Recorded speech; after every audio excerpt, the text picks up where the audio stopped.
Hello, and welcome to another episode of the Rebel Creatives podcast. I'm your host, Delano, and I help restaurants increase their revenue using the Rebel Growth System. All right, so in this episode, I wanted to touch base on the 10 things that every restaurant owner need to implement in their business if they want it to thrive, be successful, and not run into the ground.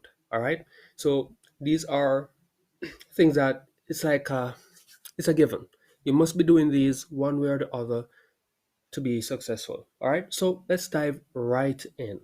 The first thing is you shouldn't be constantly attracting junk traffic. Okay, what does that mean?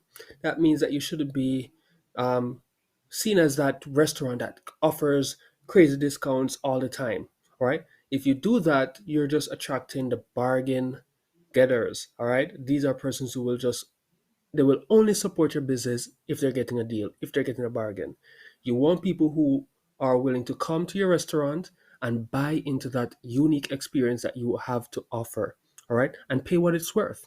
Okay, so do not attract junk traffic all the time. Okay, all right, so moving on. The next thing is you want to make sure that you're not killing your prices. Okay, you're not trying to compete with your competition down the road that's selling a burger for $1.99, so you're doing the same. All right, you want to make sure that your menu is not underpriced and that there are no pricing mistakes. All right. So it's just as easy as reviewing your menu, reviewing the prices, having good cost control, having good data, knowing about your costs, so that you're making sure that your pricing is right. Okay. And if there is opportunity to increase, take it. Okay. Just a 5%, for example, can do a lot. All right.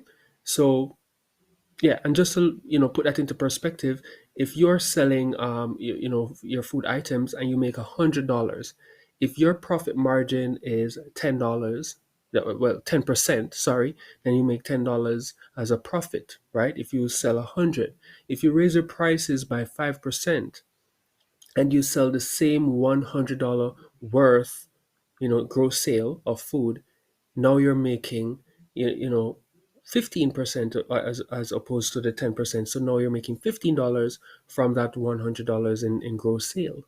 All right, so you want to make sure that you're not murdering your prices, you have room to increase, and you consider it making sure that your menus are don't have underpriced items or is priced right. Okay, the next thing is not to idolize clueless restaurant owners. Okay, now what does that mean? Don't look at a small restaurant down the road that is not making the revenue that you want to make and think that, yes, I'm going to copy that restaurant. No, and idolize them. No, you want to look at what the big, successful, busy restaurants are doing in your area. All right.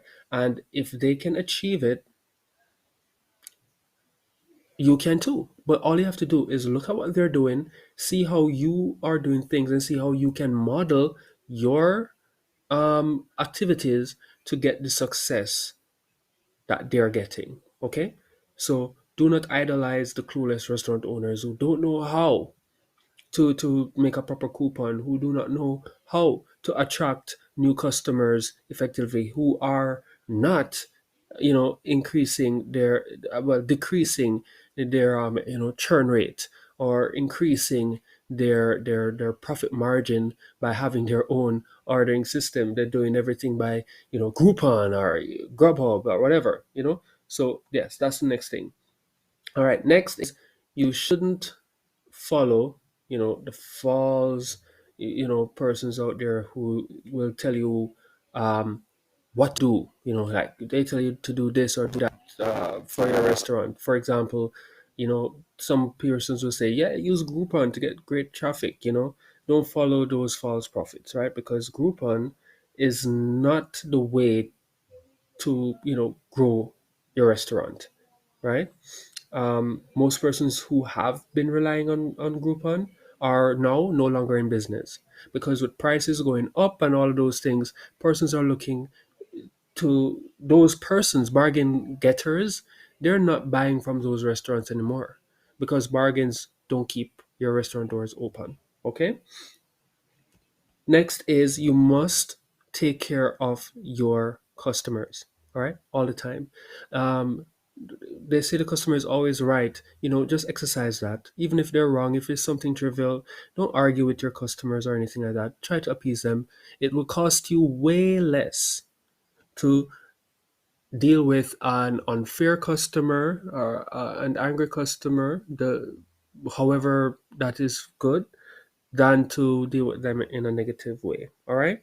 Don't argue, just handle them because a bad review can really, crush your business, especially now, right? 97% of people check reviews before they go into a business, right? Some people check the reviews outside the door before they go into the business, okay? So you want to make sure that whatever, and I have a indirect communication with a restaurant owner who didn't handle a customer in the best way that he could, and he moved from a four or well a 3 point something restaurant to a 2 point something restaurant, and having to close his restaurant within a week.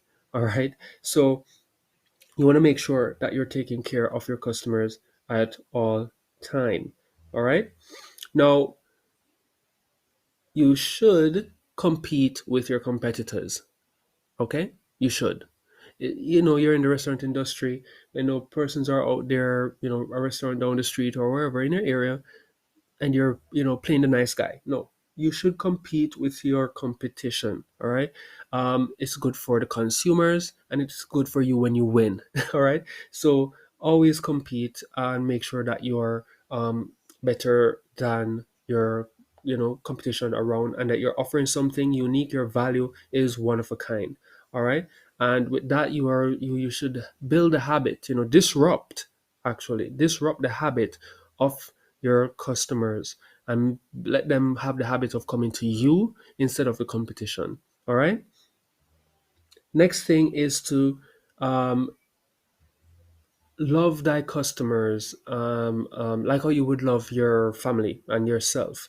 And what I mean by that is, if you are going into business or you're going to do something, you want there to be zero risk on you. You know, if you're treating your family or anything, they're not pleased, you give them everything to make sure they're satisfied and they didn't lose anything. And how do you do that with your customers? Is by giving them a guarantee. All right. Use guarantees as a way to attract, prospects, new customers, persons who haven't heard from you or haven't been to your place, because you're giving a guarantee. You're saying, hey, if you come to my restaurant and you're not satisfied, you get your money back. No questions asked, right? And the only way you can confidently do that, because I know a lot of restaurant owners, they say, hey, you're crazy. People out there, they will take advantage of me and everything like that. But listen, if you are confident in your quality, your service, your unique experience, it's strong and the value is there, and you're charging the right value for everything that you're doing, why not? If you have some doubt in that quality, then you'll have a problem, and it's not just even with that. Your staff is a part of it. Like, you should also be confident that your staff, right, they will be able to represent your brand, uphold your quality, so that you do not have to go back under your guarantee. But it's a very good thing to just take care of your customers the way you would like to be taken off. Zero risk. All right. Next is, you want to keep your customers to yourself and yourself only. All right. And this is where I'm going to talk about, Uber Eats, Grubhub, and those similar kind of companies, right? They are not going to attract a horde of new customers for your restaurant, right? And what will end up happening is you will be paying them a fee to get orders, right? And it's not just for new customers, but even for your customers. Yes, the customers that come to your restaurant before you had Grubhub or Uber Eats, when they start to order from there, you're paying Grubhub to facilitate that order. All right. So you want to make sure that you have a system or you have a way of making sure that you're keeping the customers for yourself. Okay. Now, if you are unable to, the only way is to put the fees that you would have to pay inside the menu prices. Okay. And now that's like a 30% increase in price. That's losing customers. So the real effective way to go around all of this is to have your own system. Okay. And just a pro tip, because this is important, 30% is a lot, right? In fees that you have to pay, and then you're trying to put it into the price and you're losing customers. Okay. What you can do, build your website and let it have an e-commerce element. Add your menu items and just let people be able to order from there. They get the order, you get a notification, you fulfill it. If you have to put in your POS, no problem, and you process that order. It's as simple as that. Okay? You pay for hosting, maintenance, a one-time setup fee for that. You don't have to be paying commissions over and over again. Okay? Another thing you can do is find some free zero, I when I say free, I mean free from commissions, right? 100% commission free ordering system out there. Typically, how those work is they will charge you a small monthly fee, like anywhere from $9 a month to $99 a month or more, and you pay for a setup, and that's it, right? You save way more doing that than paying Grubhub and Uber Eats. And remember, they are not going to send you a whole new set of audience. All right. So what are you paying for? You're actually paying for repeat business from your customers who love you over and over again just because they're using an app. Okay. So build your own. The next is you want to increase your average order value. All right. Of your customers. Get them to spend more. It's as simple as that. And how you do that? Not just raise prices, no. Add value, upsell. Okay, somebody comes and order a burger, ask if they want extra cheese. Hmm? You let them know that people love to share a bowl of onion ring, a serving of onion rings. With that, would you want some? Right? There are some easy sentences that you can use to increase your upsell rates. Okay, so make sure that you're upselling to increase the average order value of your customers. Okay. The last but not least is to make sure that you are keeping your customers. All right. They're not just coming one time and then you let them go. You have something implemented that will let your customers come back to your establishment again and again and again. All right. And this is in simple terms, retention. All right. You can use your loyalty program, you can use a VIP club or any myriad of things, right? But you want to make sure that your customers aren't wandering off for any reason, right? They are coming back to your restaurant again and again and again, right? And that's it. These are the 10 things that you must be doing, hands down, no arguing, no negotiations, no telling me that, oh, this won't work or whatever. Just do it. All right.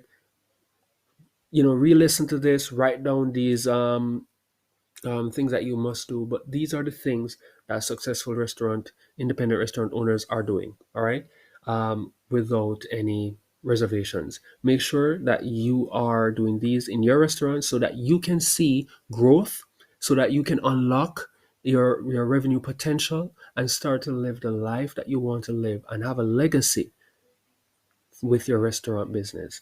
All right. Thank you so very much for making it to this episode. If you love it and you want more information, you can always reach out to us at rebel2creative.com. Send us an email, give me a comment, ask me for more information. I have a guide that I put everything in. I would love to send it to you. So again, thank you so much for making it here and do enjoy the rest of your day. Delano signing out.